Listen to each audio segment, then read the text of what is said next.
आपसे टॉपिक एक ही दिया था। मैंने टॉपिक आपको ये दिया था कि हम बात करेंगे इस्लामिक और टेररिज्म पे। टेररिज्म तो वो उसको समझाया जाएगा ना जिसको इस्लाम समझ आएगा। इस्लाम पर बात करें, जिसको इस्लाम समझ आ जाएगा ना उसको ये पता चल जाएगा कि टेररिज्म का इस्लाम से कोई ताल्लुक नहीं। मुझे एक बात बताओ, फिर सारे टेररिस्ट मुस्लिम ही क्यों?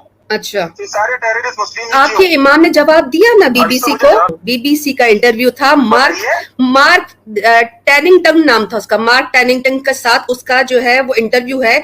उसने भी ये सवाल किया कि ऐसा क्यों है कि इस्लाम को टेररिज्म के साथ जोड़ा जाता है। The world is shocked by terror attacks again and again committed by people who claim that they are fighting for Islam. You are an outstanding Muslim leader and you are calling Islam a religion of peace. That is a gross contradiction. Does it mean that Islam has two faces? आपके इमाम ने क्या जवाब दिया? No, I don't think so. I think the first thing to keep in mind is that these situations represent a very, very small minority of the Muslim population around the world. Secondly, they are driven essentially by political issues rather than issues of faith. And I think it would be completely wrong to view these situations as being representative of the faith of Islam. The Western world needs to look carefully at what are the forces at play to understand them and to make the difference between faith and issues which have nothing to do with the faith.